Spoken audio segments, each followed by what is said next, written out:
Start recording. Welcome everyone to the first webinar of Working Group 3.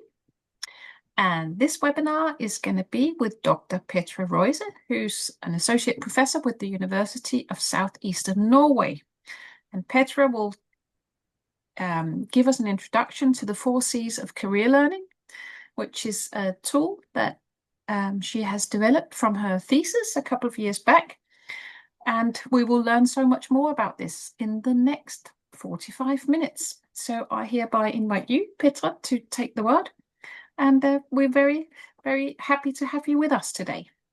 Oh, thank you so much, Christina, for this invitation, because I am really looking forward to sharing some of my work with you in this webinar.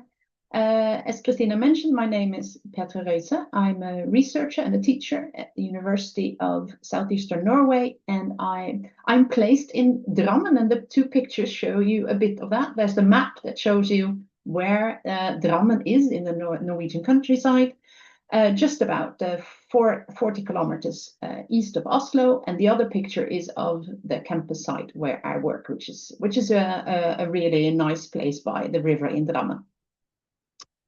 So this today we're going to dive into this framework that I created as a part of my thesis a few years ago, as Christina mentioned, and I've developed since. And it's called the 4 C's of career learning. And I think it offers a good framework for a lens for researchers and counselors to look into career learning. And I'm excited to tell you about it, and let's get into it. So this is my game plan for today. I want to start with a big tension that's right at the heart of career education and talk to you about the why of this model. And then I want to introduce the 4 C's model as a way to solve it. And we'll dive deeper into its core ideas and see how it works in the real world with some case studies. And at the end, I'll flip it over to you, and we want to explore how this model can be used in your own work. So let's get to the first part, the why of this model. There's this background and theoretical foundation of the model that I'd like to share with you. The 4 C's of career learning model originated from this need to enhance pedagogical professionalism and didactic reflection within career education in Norwegian lower secondary schools. And when I use the word didactics, I mean the art or science of teaching, focusing on methods and practice. And this is a part not very well developed in the Norwegian context. And I'd like to add, not internationally either. So there's this developmental process of this model. It was not created in a vacuum. It was developed through abductive reasoning. It emerged from empirical research, specifically through participatory action research, conducted with teachers and career counselors in Norway. And this process involved a dynamic interplay between theoretical perspective and practical experience from the field. And you have to know about career education in Norway that there in the lower secondary school grades, our pupils are 13, 14, 15-year-olds. There we have this mandatory subject for career education. And it comes with 100 hours divided over 3 years of their lower secondary education. And through my research, I revealed some challenges within this subject for career education.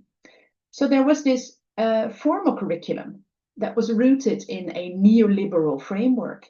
And this could limit students' abilities to think critically about the world.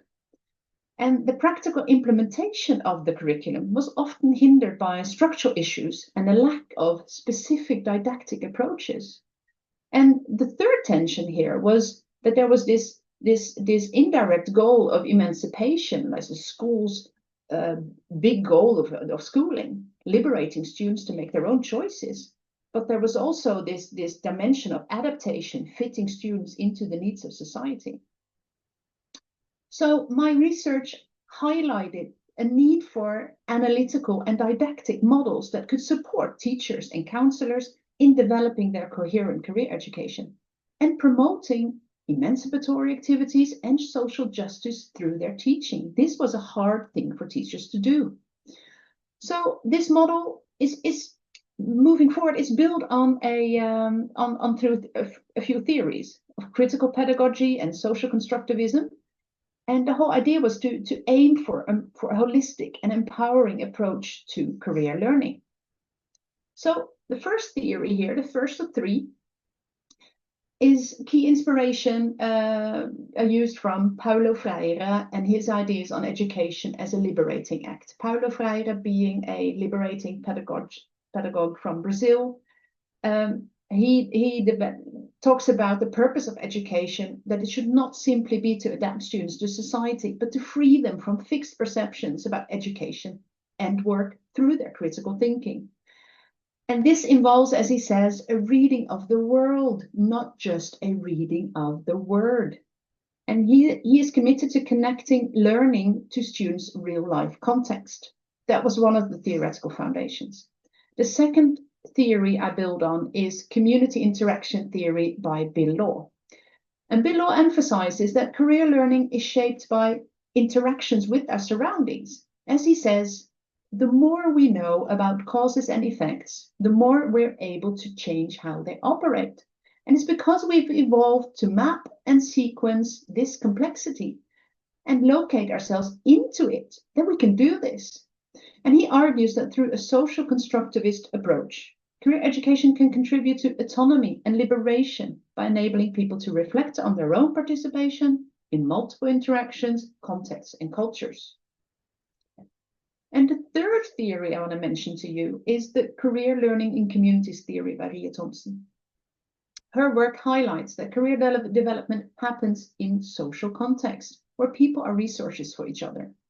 And the places in which career guidance take place and where communities live their daily lives, that can shape and limit some career guidance activities and open up for others. So career guidance activities are shaped by the communities where they take place, and practitioners can make more participant positions available to individuals by encouraging dialogue within these communities. So building on these three theories, the big question is, what does this model contribute? And it was developed to address specific gaps and challenges in career education and guidance, as I mentioned when I told you about this Norwegian context for this model. Behind the model is this big philosophical question.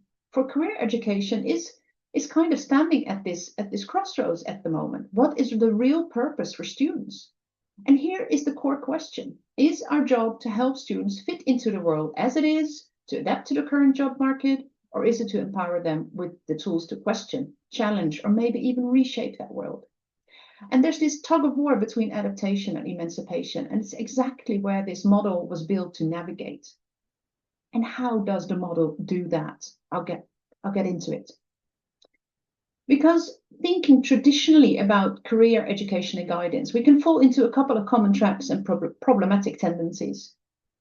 First, there's this individualizing view, which basically makes young people feel totally on their own, navigating complicated choices and learning processes by themselves.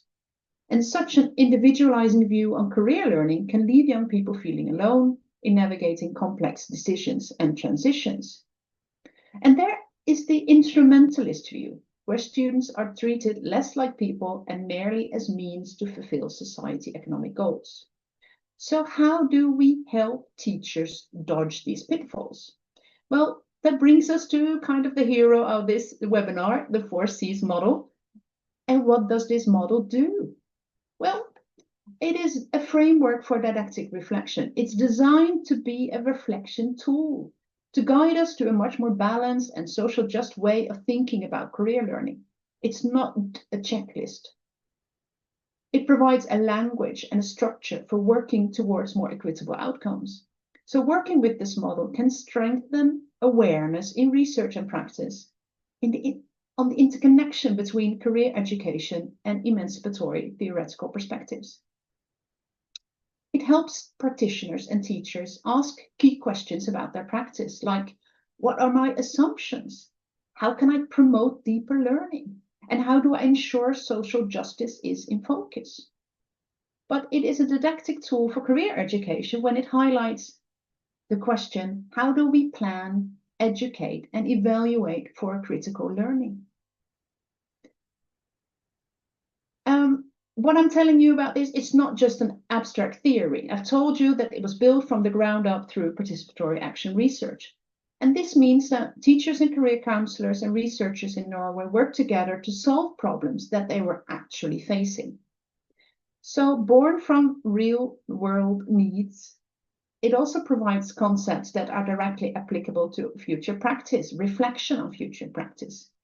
For instance, we've used it in workshops for different target groups, both practitioners, researchers, but also students in career counseling and education. And these workshops we've called things like critical career learning cafe or career learning cafes. And we wanted to invite people to roundtable conversations to help students and researchers connect the thinking behind the model to theory and to their own work. So I think you've been patient with me. It is about time to get to the introduction of the 4 C's of this model. 4 pillars that together create this. I want to tell you about a short circle, and then we'll get into each one of them. There is 4 dimensions to this model. It is the critical career learning, it is collective career learning, contextual career learning, and complex career learning. And each one of these is a key ingredient for building a career education that moves towards empowering and a more holistic approach. And the graphic showing these 4 C's in a circle is a way to highlight the interconnectedness. They're not separate, they're not in a vacuum, they are interconnected.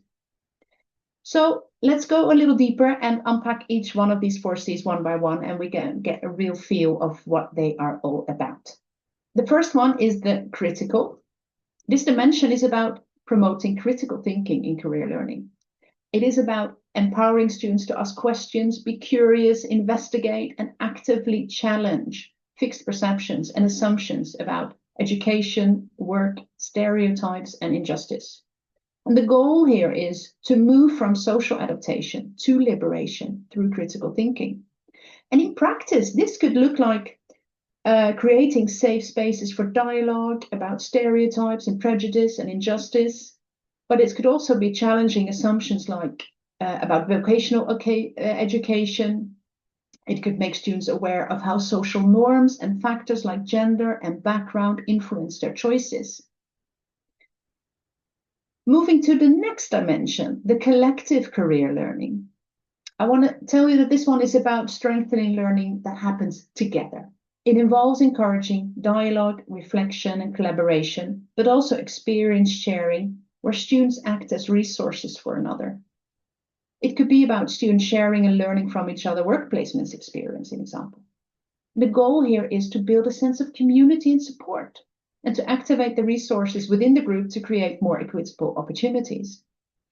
And in practice, this could look like students sharing their experiences, for example, from work placement, but they could also then realize that their stories can be useful for others. We can think about group-based activities where students share backgrounds and networks, so that not just students from resourceful families can access these networks. More equitable outcomes. The third dimension here is the contextual one. It is about expanding context for learning.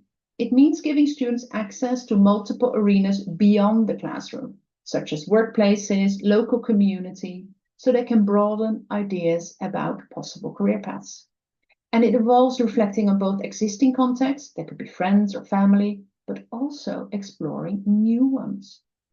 So the goal here is to help students understand, but also expand on their surroundings, relationship, and social structures that help and influence their choices.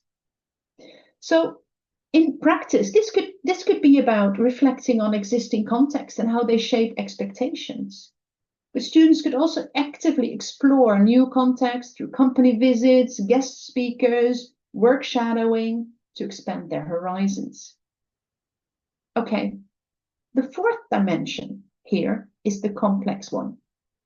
It's about exploring complexity by seeing connections between school, work, and society, and ensuring relevance and progression in learning. This dimension integrates the social focus of the other three C's with individual factors like personality and motivation. So the goal here is to help students make complex connections in their learning and develop competency to navigate their career paths. In practice, this could look like or focus on ensuring progression with tasks of increasing complexity. In the Norwegian case, that could be from students 13, 14, 15-year-old. What do the 13-year-olds need? And what kind of career learning can we facilitate for 15-year-olds with a progression? But it's also about strengthening relevance through students' participation in cross-cultural projects, helping students make complex links between their own identity, their community, and their future. Here we want to connect the word to the world. Okay, so this is the theory. I hope it sounds convincing, but what does this actually look like when the rubber meets the road? So the 4 C's of career learning model is thought to be a flexible reflection tool that can be applied across different educational levels and target groups. And I want to show you some examples of how these dimensions can be used to structure and reflect on such career learning activities. I have 3 different cases for you here. The first one we want to go into is connected to lower secondary education. Imagine job shadowing. We are reflecting on how we can develop our career learning or education through the 4 C's model. So think that these young students, before they're going on the job shadow activity, they could work on identifying and challenging biases and stereotypical thinking about different professions and educational paths. This could be a part of their critical career learning. And afterwards, these students could engage in collective preparations and reflections where they share experiences from the different contexts they visit. And that allows them to learn from each other's insight and strengthening the collective and contextual dimensions. But they could also focus on helping students gain new insights and perspective based on their experience, connecting what they've learned at the workplace with their own thoughts and future possibilities. And here we use the model to reflect on when and where can the 4 dimensions be useful for students' career learning processes. In the next case, let's look into higher professional education, young adults, and imagine that they have a role model visiting these students and share their career story. We can invite the students to explore social justice perspectives related to the profession and discussing professional discourses, power dynamics, and possibilities as a way of strengthening critical career learning. And we can encourage students to share their individual responses to the career story, fostering a group dialogue to strengthen their collective career learning. And contextual career learning can be emphasized by exploring new or familiar context for this specific profession, connecting the role model story to the student's own reality. And all this is a basis for more complex career learning, as the activity aims to expand students' insight into diverse possibilities within the profession, creating a more nuanced understanding. And thirdly, I want to talk to you about the context of migrant career education as a case. Imagine working with fictional cases with these adult students about different competency-related jobs. This could, working with these fictional cases, participants can explore critically and discuss their personal values regarding work, career, and spare time. This could be a critical career learning dimension. And when they discuss this together, they can discuss what context and communities are represented in the cases and how this relates to their own experiences. And suddenly we are working with collective and contextual dimensions. And the main goal here is to increase participants' awareness of the full range of their competencies, how it is acquired through life experience, formal training, education, work, informal learning, and how these can be applied in new situations. And all this is about a progression and more complex career learning. These three examples show how reflecting through the use of the model can create awareness in planning, educating, and evaluating in career education. It gives a structure and a language to when and where each dimension could be applicable. But when developing this model through the career learning cafes I mentioned, we've also got feedback from the perspective of young researchers. We've worked with this model in the Ecadok Summer School in Poland in June this year. And when these young researchers there were asked what could be the challenges with this model, they reflected on mainly the practice of career education and guidance. They said challenges could be that their cultural differences will influence the collective dimension. But it could also be challenging to raise critical thinking one step at a time, but to avoid reductionism at the same time. They mentioned the role of a teacher as a facilitator for dialogue could be a challenge with this model. And we also asked them about the possibilities, both in research and practice as context for the model. And then they gave attention to some practice, but also the research part. They said this is a reflective model for teaching and dialogue for individuals and in groups. So they saw the model as something that could also be used in a conversation or a guidance situation. It is a model that supports reflecting and reporting on experience. It opens horizons for participants. And lastly, they said something about a foundation for planning and analyzing research and disseminating results. The model could be used for that and easily be connected to other theoretical concepts to serve different groups and context. And for me, working with this model from participatory research perspective, this was rather a new look on the possibilities of the model. Now the model suddenly was seen as a means to develop and analyze and evaluate career education and career learning through research. So I want to shift gears a little bit. We're going to wrap up in a minute, and I want to also send the word to you, or the reflection to you. We've talked theory and we've talked practice, and now I'd like to talk to you how this tool can inform your work as a researcher or a counselor. So I want to end where we started with this question: how do we prepare students for the world or empower them to change it? What the 4Cs model really argues is, through reflecting on these dimensions in career learning, we can develop career learning processes that support young people in their journey of empowerment.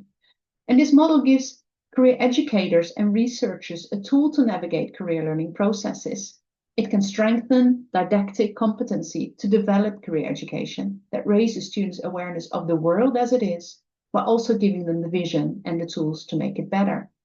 And I think that is a hopeful thought to end on. So I want to share with you, if you thought this was interesting and you'd like to share with your network, you can tell them about the next webinar on this topic. That's the 19th of November. And Christina will help us put the link to this event in the chat.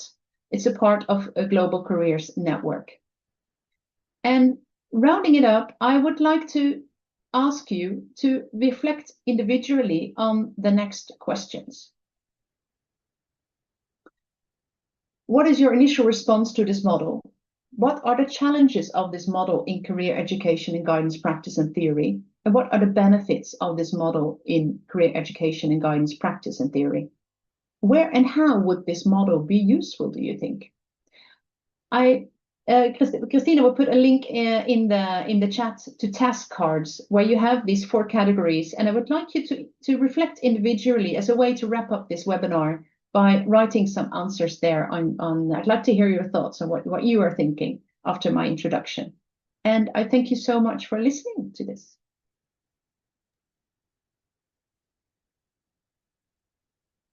Thank you so much, Petra. Would you like us, I've put the task out now. Would you like people to go in and have a look and then come back to you now, or how would you like? I think I ask people to write there, read together, and that will be our wrap up. So working with this is a new network for me. How do you work? Would it be useful for us to have a conversation afterwards? That would be great. Well, we have some time left, so if people questions for you. Just so I, I'll ask again. Would you like people to go and look at the task cards now and come back in 10 minutes for a wrap up? Or would you like questions now before the task cards? Or I think it would be great if we give the task cards a few minutes and we do yes, questions 10:45, or it's 10:45 my time, in 5 minutes. in Would 5 minutes. that be good? Yeah, Perfect. yeah. Go and look at the task cards and come back in 5 minutes. Come back. Thank you. Hmm. Perfect. Thank you.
I can see that people are still writing, which is great. So I'll give it a minute or two for people to write in their last comments.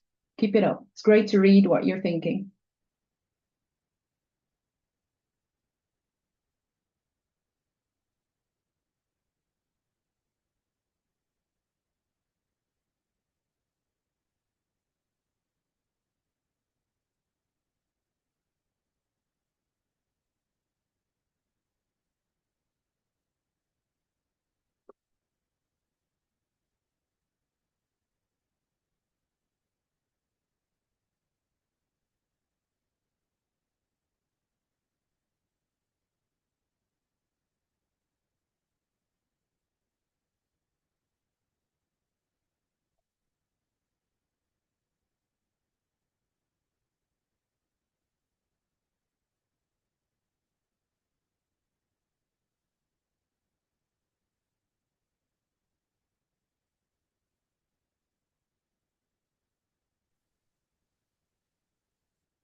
Okay, well, you are writing your last comments. Maybe we can have a bit of a reflection together on this, wrapping this up.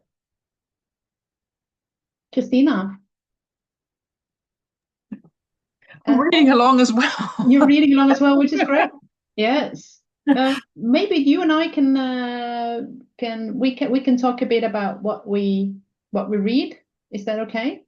Yes, What do we notice? And invite anybody who wants to say a few words in. Just raise your hand. I think it's quite interesting to see how you as a network and a group relate to this model. See, okay, on the one hand, it has a lot, they reflect on the application of the model. It seems easy to grasp what the core of this model is and what the meaning of the model is. Mm-hmm. But of course, every model has its challenges. Every model is some sort of simplification. Yeah. Yeah. So it's very important for me to see it's not a checklist. Yeah. It is a reflection tool. It's a way to structure our attention towards different dimensions within career learning. So we move away from individualizing and instrumentalist views. Yes. Mm. Perhaps it would be interesting to invite if some of the people who have written about the challenges of this would like to join. That would be great. Yeah. Post the question or the comment here if they are still here. Yes. Or not busy writing. Sarah? Yeah, I can start to get the ball rolling. Thank you, Petra. Really, really interesting discussion and just writing notes for my upcoming teaching in November as we speak. I'm Saha from Finland. I teach guidance counselors to be in University of Jyväskylä. And in November, we will be working with small group guidance. So this is something that I see is straight applicable to that.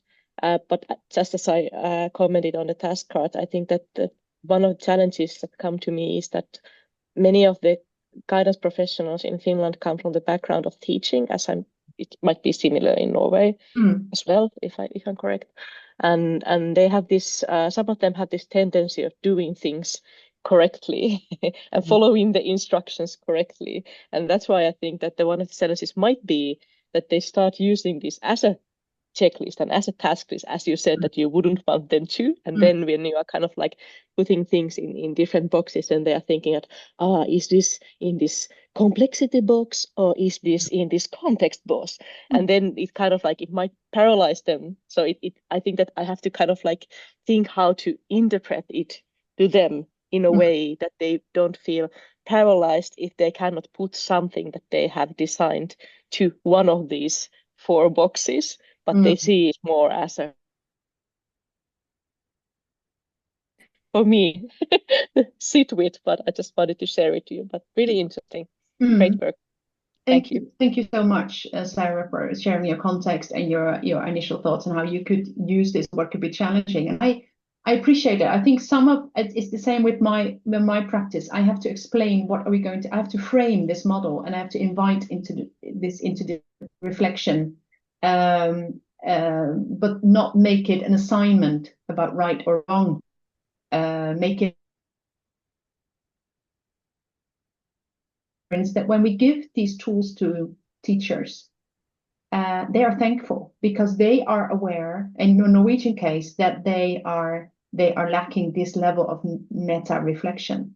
They lack theory. They are just grasping the easy accessible teaching tools or the ready-made teaching assignments they can use for their classes without knowing what is the bigger picture here. And my experience is they appreciate that we give career education more theoretical foundation and help them, guide them through these reflections in a practical manner. But it is it's not the practical level of what am I going to do in the next 5 minutes. It's more of a meta reflection on the didactic and pedagogical foundations of career education.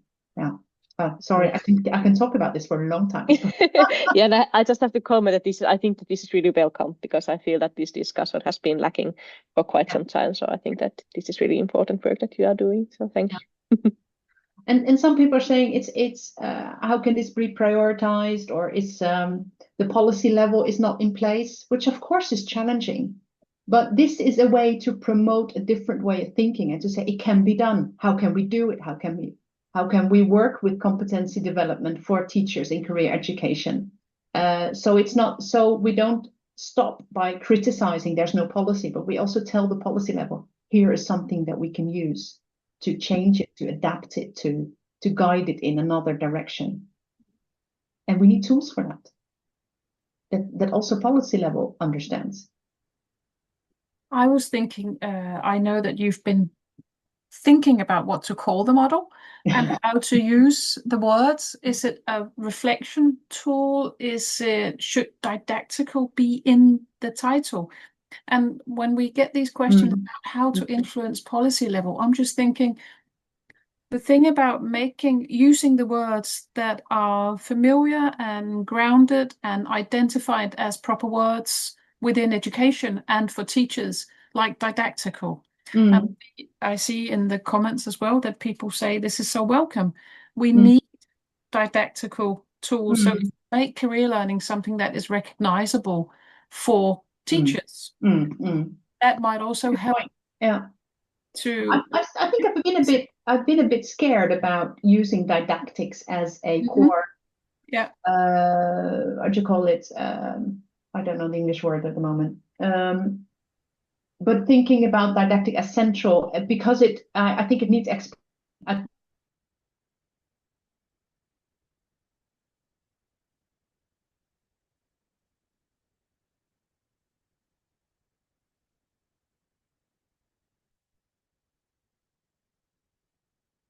to appeal to both the career guidance field and pedagogies. And I'm afraid that didactics in an international context doesn't work that way. It works really well in the Norwegian context, but it's nice of you to say that maybe it's a way to go. And I thought you got some thumbs up on that. So maybe you're telling me together that would be okay to use didactics as a core description of the model. Thanks for your thumbs up. That's really nice. Maybe thumbs down if somebody thinks, no, it doesn't work. I think it is a very promising model too, especially considering that students have many different experiences in the schools, but they don't always have opportunity to reflect on that. So if teacher can help, in Turkey, for instance, school counselors are mostly responsible for providing career services in the schools. So if teachers can do this kind of activities through their lessons or if it is embedded in the school curricula, so students can have chance to reflect on their experiences which will help them to gain some kind of insight about their career learnings and about their career development. What level were you thinking there? Were you thinking at this the students in career education and guidance? No, I am saying about the middle school, high school level, Okay. even at the higher education level, it can be useful in this way. Thank you. Yeah. Well, that's good to hear.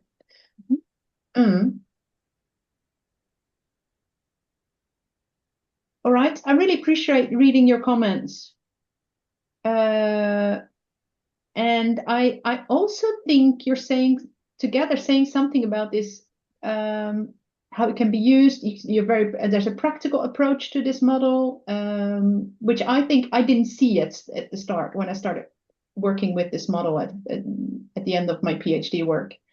So that's inspiring. And I also think you're saying something about a curiosity about the comment on Hodgkin and Sparks' careership theory and all the other theories that you can connect to it. I made a conscious decision not to make this like a rainbow of career theories behind this model. I wanted to be clear for also the ones that are not within the field of career guidance to buy into this model. Yes. Yes. I think that was my comment.